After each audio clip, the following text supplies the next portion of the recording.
This is the Last Minute Blues Podcast with Jeff Burton, Donnie Fandango, and former Blues defenseman Jamie Rivers. It is the Last Minute Blues Podcast. Donnie Fandango, Jeff Burton. Well, we got Jamie Rivers in Mexico, joined by the one and only Alex Ferrario. All right, how you doing, my man? Donnie, I'm pumped. All right, so first of all, I've got a ton of things I want to talk to you about, sports-wise and then also NHL-wise. Okay. But one thing that I wanted to start with today is that you and I have been very, very fortunate to be able to work and to get to know John Hewlett. Oh, yeah.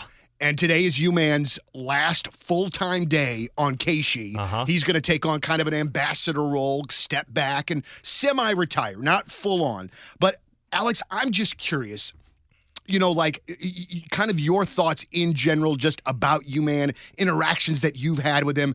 To me, he's just one of the very special people that I've been able to work with in my career. So I did not know U-Man until I started at Hubbard Radio. For those that don't know, I worked at KMOX for the longest time, so my only interaction with U-Man was at Cardinals games when he would be doing the PA, and we'd cross paths on the elevator, and it would just be casual conversation. And then when I got to work in the building with U-Man, I mean, I grew up a fan of him. Now, I didn't listen to KC as much as I listened to other stations, but my dad was obsessed with KC. So every morning, I remember in the summertime, I would go out with him when he would do his pest control and termite stuff for the business that he owned, and I would ride in him. And so I would have U-Man in the mornings, KC, and watch my dad laughing. And as a 13-year-old, you're watching your dad laugh and listen to a radio station, and you're thinking, what is so funny about this? Right. And then as I grow older, I listen to it. I'm like, oh, okay. I get what my dad was talking about with this one. But he's such a down-to-earth guy, and that's the one thing I preach about St. Louis radio, which sounds such a weird thing to say, but like when you meet individuals who've been in this business long enough, whether it's U-Man or Randy Carricker, or if it's, I mean, you could throw anybody's name into this conversation that we've been doing. Of course, our good buddy Jeff Burton, the first time I got to meet him. You meet him, and you put him on this pedestal where you're like, oh, God, he's probably a jerk, and he doesn't want to talk, and he's too busy to deal with. That is not what these people have been at all. And walking past U-Man in the building where he stops to talk to me, I love every second of it. Yeah, man, he's and I'm so excited for him because I believe it's his oldest daughter is pregnant with his first grandkid. Really? And they live in Phoenix, so it's going to give him the opportunity, him and his wife, to kind of go back and forth a little bit. And, obviously with this Cardinal schedule allowing. For sure. But still, it's just, man, he's just one of those guys like Randy that I just feel incredibly lucky that I've been able to work with him because also, man, you can ask him questions about what we do and the insight that they have. You know, man, it's a lot of times a perspective that I didn't think of. And I just consider myself incredibly, incredibly lucky, as all of us do, to be able to call him a friend. Let's discuss the fact that he can absolutely flex on anybody and carry a briefcase around. Who do you know, Donnie, that still carries a briefcase that can pull that off? Nobody, and especially when there is probably a plastic bag in that briefcase with corn cobs in it. Like the man just rolls with his briefcase. I'm like, man, I carry book bags still or these little like over-the-shoulder things.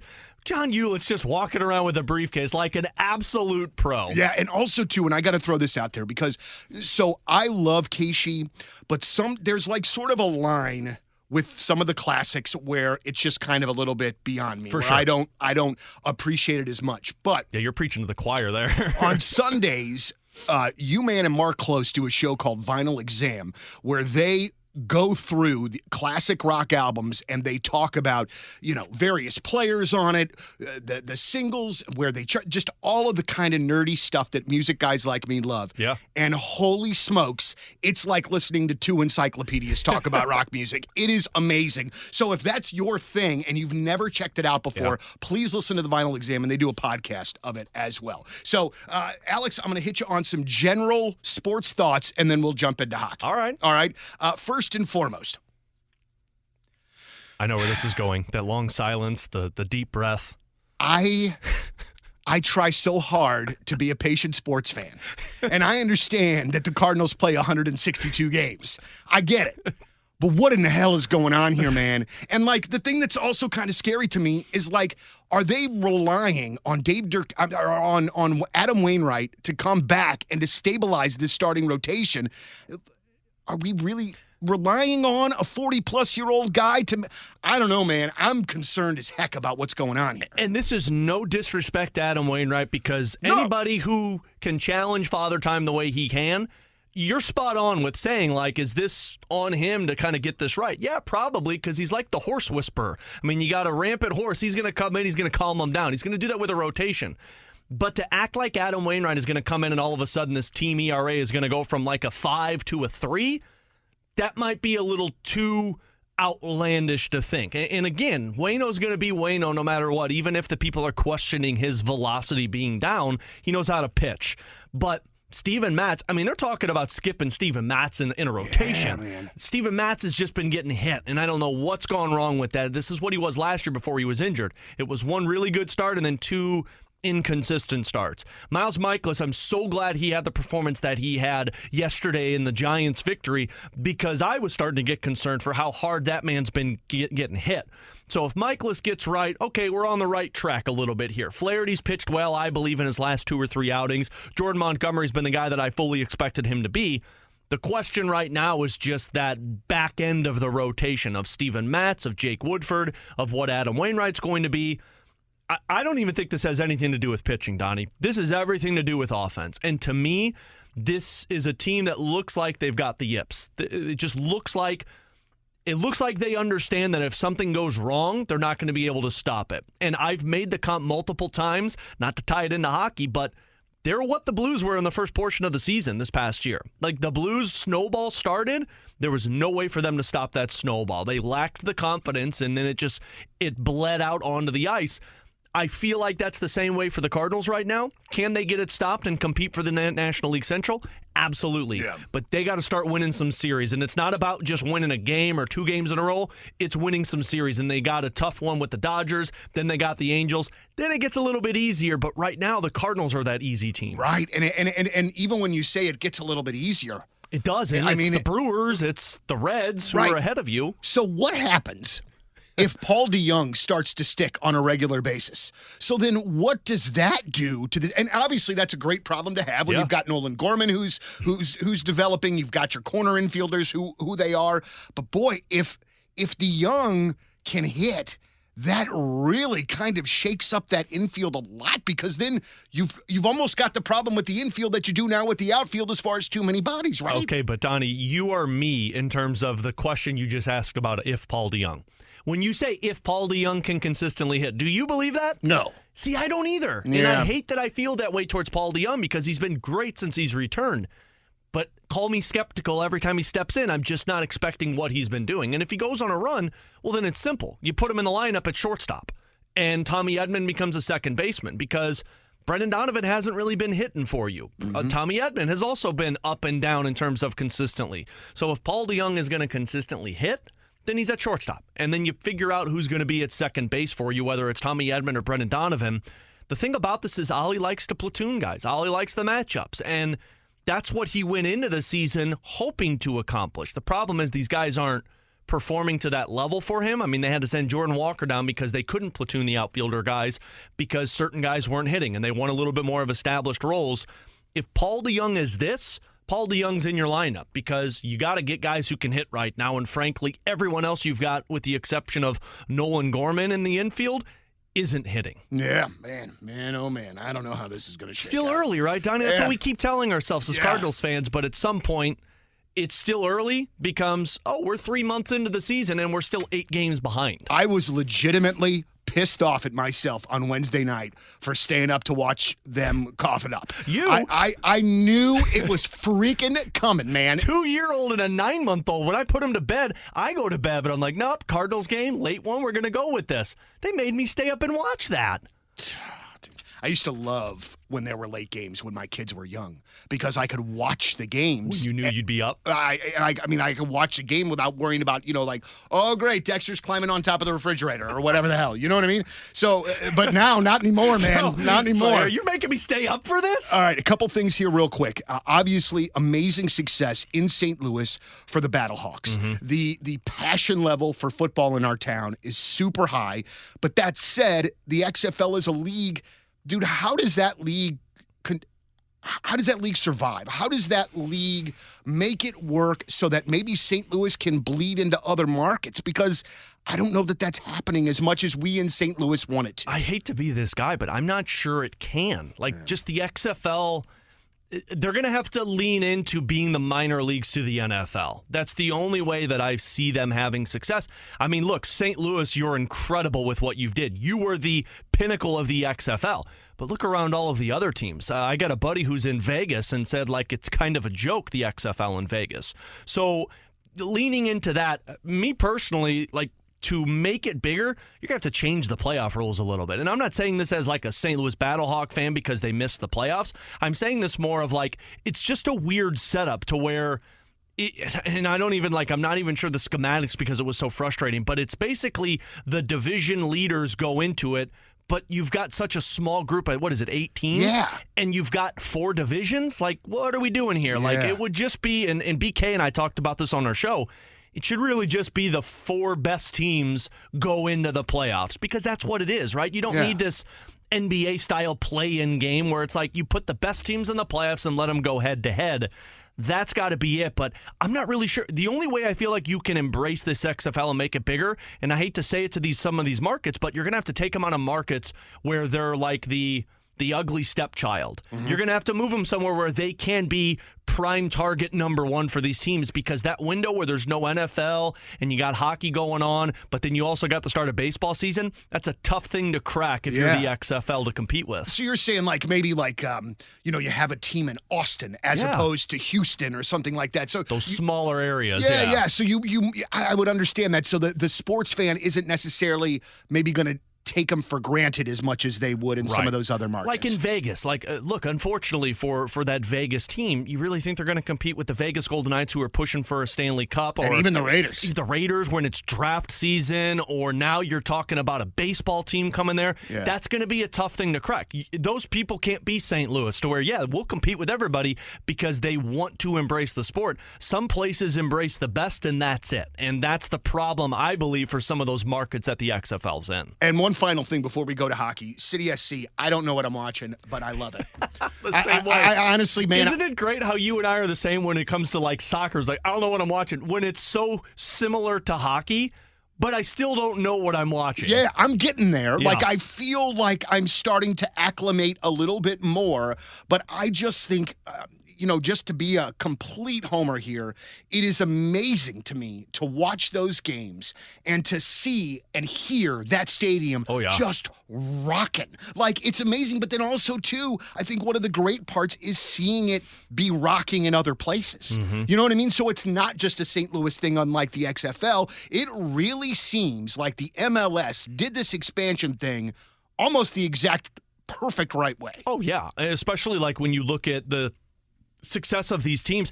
Honestly, it's props to City SC for how we feel about it because they did it the right way. I mean, they built the correct roster that meshed into St. Louis, and I know Lutz Pfannenstiel, he talked about it with Curbs on the broadcast throughout the season of how they were building this roster to be similar to what the Blues were in terms of the work boots, pull them up and go out to work, and City SC has been that type of team. They've got the star and Roman Berkey in between the pipes who called out his team in terms of defense. Who does that remind you of? Yeah. City SC has built it the proper way, but you're right. I mean, just watching the matches, I wouldn't have never expected a Saturday night at 9:30. I'd be excited to sit there and watch City SC play, but it's the environment that they built up and it's the roster that they put together that have kind of embraced the unknown soccer fan that I am. And I'm like you, I'm starting to build towards like, oh, damn, I'm starting to understand this a little bit more. So, and then I wonder, like, as a sports fan, and this is going to be horrible for Mary and my kids, but like,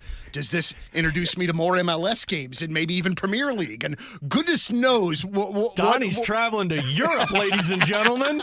All right. Hey, we'll be back to the Last Minute Blues podcast in just a minute, but I want to give a shout out to our sponsor, and that is Dr. James Maxwell and Crestwood Dental Group. You can find out more about Crestwood Dental Group at crestwooddental.com, or if you prefer to use your telephone, which is a, option, you can call them at 314-820-0909. Listen, I love Crestwood Dental Group. Dr. Maxwell is my dentist for my kiddos, for Mary, my dad, my brother, and they don't just go to Dr. Maxwell just because of me. They go to Dr. Maxwell because Dr. Maxwell is fan-freaking-tastic. Not only is he great, but the staff is awesome as well. They know a lot of us have anxiety sitting in that chair. I got to tell you that I think that my anxiety of going to the dentist is not in existence anymore because of Dr. Maxwell and that staff there. And I have had a ton of work done over the last few years. Listen, if your family needs a dentist, you're not happy with who you have looking after your choppers right now, call Dr. Maxwell and his staff. CrestwoodDental.com. That's CrestwoodDental.com. Or give him a ring, 314-820-0909. And now back to the Last Minute Blues podcast. So I would love to say here that I watched playoff hockey last night, but I got to be 100% honest with you. I was so invested in the NFL draft that I did not watch a minute of hockey last night. I actually watched the draft until the Bills picked, and then I bounced. Bedtime. But a few things here. One, and the first thing I want to bring up, what in the hell is going on with Nichushkin in Colorado? Yeah. So I heard yesterday, and correct me if I'm wrong, so he has not played since game 2. Correct. And there was a woman found in his hotel room who was severely intoxicated and went on to tell a story of being from Ukraine and that it being crazy that she came over and that she wants to go back. Is this what you're hearing? So I didn't hear that. So the only thing that I heard, you might have seen that. The only part that I heard, and I saw it from a couple of Colorado reporters, was saying that Jared Bednar said that there was a how did he phrase it? It was a non-illegal or a legal matter that was taking place, and it involved alcohol. That's all that I remember Jared Bednar saying, but you knew the severity of it when he said he's not playing in Game 3, and we're not sure if we'll see him the rest of the series. So what you heard is more advanced. Now, granted, I'm a little guilty. I haven't checked more into it. And that could be BS, what I heard. That could be a Twitter something or the other. All I know is Jared Bednar was pretty serious about it. And he said he's not playing in Game 3 and he's not playing the rest of the series. And we're not sure beyond that. And then the last time that they brought it up, which I believe was 2 days ago before Colorado played, he said, still being taken care of. It's on the legal side of things, so we'll let them take care of it. But again, the report that I heard was there was alcohol involved. I originally thought it might involve him, but there could be a lot more that goes into this one. But that's massive for Colorado. It's no coincidence they lost to Seattle in this previous game because they only didn't have Nichushkin, Landeskog was out, and Cale Makar was suspended for one game. Man. Colorado is down spiraling fast, but man, that sucks for Nichushkin because he had his renaissance last season, and I was excited to see what type of player he was. Hopefully this thing isn't to the severity where we don't see him again. But man, when Jared Bednar says one of your top 6 players isn't playing the rest of the series after one game or after the third game, you know something's up. There's been a lot of suspensions in this first round of the playoffs. The officiating has been awful. Does it seem like that, or am I just making that? No, you're spot on. Now, some of the hits have been questionable. I'm trying to remember which one. The one that took out Joe Pavelski, that one was, or Dumba, that's the one that I think, that one didn't get a suspension, and I was like, man, that was about timed, about as improper as you could ask for. Chernak with the Tampa Bay Lightning, Bunting was the one that got suspended. That one was absolutely warranted. But there have been way too many calls, I feel like, in the playoffs compared to years past. Like the playoffs for me, and correct me if I'm wrong because you've been watching playoffs just as long as I have, Donnie, Playoffs for me are when the whistles get swallowed. Yep. Playoffs are the only time we're going to call it is when it is a blatant call. Yep. You've seen more power plays in the first round, I think, in the last 15 years in the National Hockey League. I counted going into the previous game for Tampa and Toronto, there had been 37 penalties called. Like, that is just absurd. That's too much, in man. 4 freaking games. Dude, that messes up the flow of really great teams that's like messing up how you're watching that great game by calling all those damn penalties. Well, and then how about the power plays in overtime? You know how many power play game-winning goals we've seen in overtime? That's ridiculous. Yeah, man. When I get to overtime, and again, if they're blatant, and I haven't seen every single period of every single game, but when they're blatant, sure, fine. But when they're these like ticky-tacky of, a roughing or, a cross-checking from behind, like, what are we doing here? Yeah. Like, this is playoff hockey. What was it? It was Matthew Tkachuk that got a penalty against the Boston Bruins, Garnet Hathaway. He shoved Hathaway from behind. Granted, it was a cross-check if you're going to go off of the rule books, but it was a love tap in terms of playoff hockey where he was behind him and he shoved him. Hathaway went down and laid on the ice for 5 minutes and then got back up and skated to the bench, and Tkachuk got a penalty. Mm-hmm. Like, what are we doing here? That's not playoff hockey. That's mid-January hockey, and that should not be in the first round of the playoffs. All right, so how do you see a couple things? How do you see the Boston-Florida series? Do you think Boston closes them out? I don't. I think Florida forces Game 7 tonight, and I think Boston wins that in Game 7. I understand the President's Trophy curse. I just don't buy into it. Boston is just a great team from top to bottom, but Florida's got nothing to lose. I think Florida forces a Game 7 tonight. Their goaltending has been great since Bobrovsky's got in net. Get all the roses you want, but Game 7 back in Boston, I would lean more towards the Boston Bruins. What do you think happens here in this Tampa-Toronto series? I think you and I know the answer to that. I think Tampa comes back Tampa's and wins it? forcing Game 7 and wins it. You know the problem for me, Donnie? Derek Lalonde, and I understand he was given the job at Sportsnet in the playoffs to be an analyst. That's great. Give your honest opinion.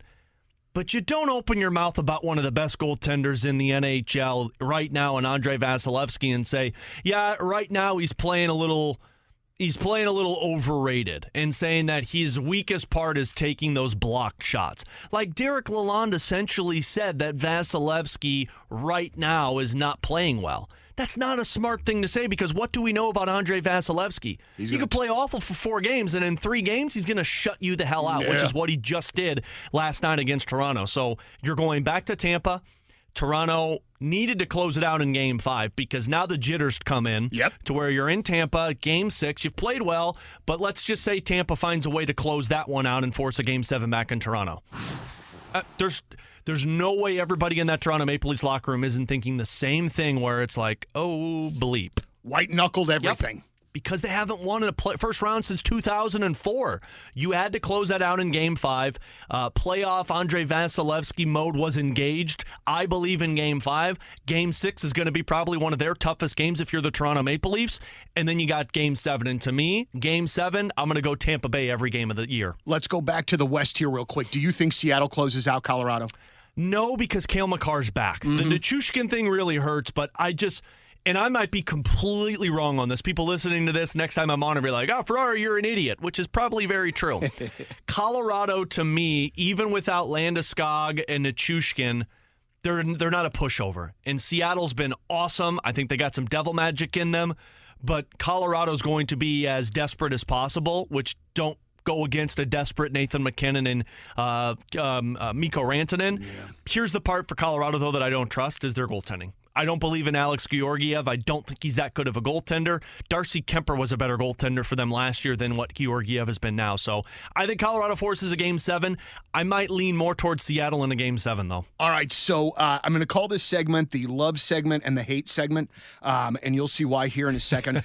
Even though I didn't get a chance to watch the game last night, I have watched most of the Toronto-Tampa series, largely because of my absolutely booming man crush on Ryan O'Reilly. Understandably so. I love watching, Jiminy Christmas, man. Everything that you could want a hockey player to be, he is that. And that's why I'm rooting for Toronto. It's not even like I'm not even a Leafs guy. Whatever. It's just him, man. I love that dude so much. And then on the flip side, and I know this is not a great word to use, all right? I talk to my kids about using the hate word, all right? I hate sour-faced Pete DeBoer more than when he said the thing early in the series about how the other team takes penalties and we're going to be aware of that. It's the same nonsense he did with the Blues. Wait, you're upset about Pete DeBoer complaining? Yeah, I'm just so sick of his face, and every time he opens his mouth, it's some kind of whining BS. Oh, I hate him so much. And then also, too, man, that series between Dallas and Minnesota, I dislike both of those teams so freaking much. Just so much. I think I probably hate those teams more than I hate the Hawks at this point, which is something for me to say, But, I know that what he's doing is trying to get into the other team's head. I get it. But when it didn't work against the Blues, I just hope that it fails. But do you think the Wild end up winning that series against Minnesota? No, I don't think the Wild are. I don't think the Wild are that good as they've played this point. I think Dallas is the better team. Dallas has done what they've done without Joe Pavelski. Dallas has got the better goaltender, in my opinion. Dallas has got the better defense, in my opinion, because I like Miro Heiskanen and Esa Lindell. I think those two are really underrated defenseman in the National Hockey League, although Heiskanen's probably going to be in the Norris Trophy conversation. And then when it comes to the forwards, guys, Kirill Kaprizov has got 1 point in that playoff series. Like, you take away the best player on your team in a series, you're going to lose that series. It's how Minnesota lost last year. Remember, Kevin Fiala. Kevin Fiala was the most dominant player in the NHL with Minnesota last year, and what happened when they were in the playoffs against the Blues? Nothing. Goose eggs. Yeah. So I don't believe Minnesota wins that series. Maybe Minnesota forces a Game 7 because desperation mode always seems to favor the team with their backs against the wall, although that didn't work for Winnipeg last night against Vegas. Dallas is the better team, in my opinion. I didn't believe in Dallas at the beginning of the season. I thought Dallas was a facade to where, like they always are, where they start off great and then it's like, oh yeah, that's kind of who they are now. They're getting the best out of their best players. Tyler Seguin is playing the best. Jamie Benn is playing the best right now. Wyatt Johnston, who was drafted in the first round 2 years ago, is like a stud for them. And then, of course, you've got Rope Hintz, who gives the Blues pains all the time. So I'm like you. I don't like rooting for either side. Yeah. I think I lean more towards rooting for Dallas, which is going to upset you because it's Pete DeBoer. But, man, do I dislike the Minnesota Wild fan base. Yeah. The amount of complaining they do about Jordan Binnington and the Blues, I would like to see them lose. Yeah. So that's kind of where I lean with that. But I'm with you. I don't like Pete DeBoer's face. All right, we got two things here real quick. One, if you were a New York Rangers fan, I would assume that you're puckering up quite a bit these days. Time. And holy smokes, has that series just flipped on its head in the last couple of games? The Devils, in my opinion, made the mistake of not starting with Akira Schmid. He was the guy that started last night for them and stopped, 40-something shots against the Rangers? He was the guy that, if people remember correctly, played against the Blues in the season and beat the Blues. I think it was their first game ever against him, and I think he gave up 1 goal. He's a really good goaltender. Now, that is their weakest point, is goaltending, but if you get that from Akira Schmid, you could go on a run. I thought this was going to be the New York Rangers. The New York Rangers are doing what the New York Yankees used to do, where they would throw all of the money at all of the players and hope that talent would win them games. And unfortunately, chemistry matters when it comes to postseason.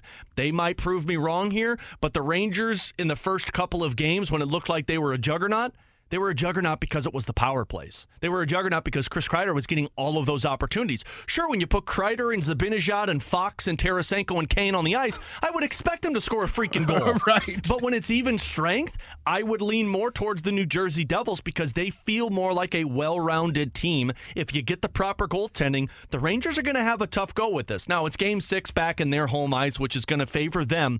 But you're talking Game 7 back in New Jersey, where that fan base is wild right now. Yeah. They've got the depth. They've got the talent. If they've got the right goaltending, I went into the playoffs thinking there were 2 teams that could benefit the Blues if they lose in the first round. 1 were the Rangers, and 2 were the Toronto Maple Leafs. And right now, that might be going towards St. Louis's favor. All right, so one final thing here. So Winnipeg loses last night to Vegas. Vegas moves on. And in the post-game press conference, the Winnipeg head coach essentially went off. Oh, yeah. I mean, in big ways, saying that we had no pushback starting from January. Our best players didn't push back. And this Winnipeg situation seems to have been like sort of bubbling up over the course of the last couple of years.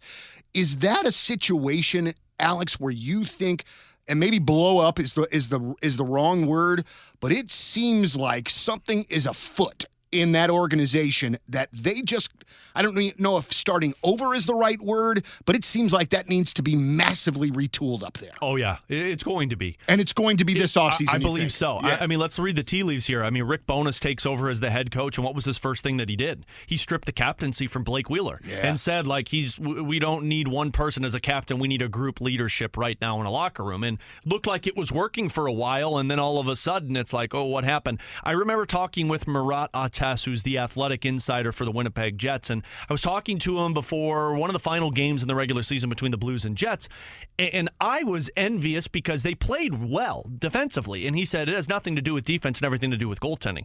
He said the Winnipeg Jets defense is bad. Goaltending is incredible, and rightfully so. Connor Hellebuck's one of the best goalies in the game. But you got a poor defense in front of you. I mean, frankly, Winnipeg plays defense a little like St. Louis plays defense, where it's kind of wide open season. Josh Morrissey's been their best player, but he's an offensive minded. I mean, look at it. Logan Stanley's 6'8" on the ice for them, and Rick Bowness felt like he wasn't giving it his all and hasn't played since, I don't know, the middle of February. I mean, they're going to make some changes. I don't know where it's going to come. I don't know what the contract situation looks like, but if you look at their roster, I mean, Blake Wheeler's getting up there in age. You've got Mark Scheifele. You've got Kyle Connor. You've got Adam Lowry. You've got I'm trying to think of the Josh Morrissey that I just mentioned. You got a core in place, but it's not work. Pierre-Luc Dubois is probably going to be traded, where read the tea leaves there also. Goes from Columbus to Winnipeg and now wants to be traded again. Might be a problem with the player. Yeah. They got some issues going on, and Winnipeg must believe in Rick Bowness to allow him to strip the captaincy from a fan favorite like Blake Wheeler. But I don't see that same team being in place next season like they were this season, because it's been upset after upset after upset. The question just is, where do they go? Do they move on from Blake Wheeler? Do they move on from Mark Scheifele? Do you get the best bang for your buck in Kyle Connor? I don't see that happening, but they're going to make some type of significant change because you can't keep doing this. Boy, I'll tell you what, the NHL offseason is starting to become one of my very favorite offseasons. Oh, yeah. Like all the way around, because I obviously I care about what happens in the West because of the Blues, but then you're always wondering about what's going on and then how things affect the East could come over and affect us. So it's I love it, man. I love it. I've been telling people, Donnie, and May 8th is the draft. So, 2 weeks from now, Monday, May 8th, is going to be the draft lottery to find out if the Blues get in the top two. The Blues are the most intriguing team this offseason in the National Hockey League. Doug Armstrong is the most intriguing general manager because he's got his way with whatever he wants to do. He's got 2 first-round picks that he can trade away. He's got potentially one that could be in the top 10. He could move up in the draft. He could move back in the draft. But keep an eye on the teams that get bounced in the first round, because that could be a luxury for St. Louis in terms of making a trade, which is why I've kind of rooted for Tampa Bay. As much as I want to see Ryan O'Reilly win, if Tampa Bay beats Toronto, Toronto's blowing that thing up. Yeah. And you don't think a William Nylander might be available from the Toronto Maple Leafs if they decide to go down that path? The Vegas Golden Knights, although they've just advanced, if they don't win the Cup or get to the final, maybe a Nicholas Hague becomes available. There's a lot of teams that, if they get bounced in the first round, could benefit St. Louis. The New York Rangers, they've got Tarasenko and Patrick Kane that they probably want to try and bring at least one of those guys back. No cap space. If they get bounced in the first round, you think they're going to give a lot of money to Alexis Lafreniere, the rookie, for them? I don't think so. Yeah. There's going to be players become available, which, again, makes Doug Armstrong the richest man in the offseason. Feels like he's got a lot of cards to play. I can't wait for it, Donnie. Alex Ferrario, thank you so very much. An episode of the Last Minute Blues podcast in the books. Thanks to Jamie Rivers, Jeff Burton, and we'll do this again next week. Thank you, as always, for listening, and let's go Blues. The Last Minute Blues podcast. Hear more at 1057thepoint.com.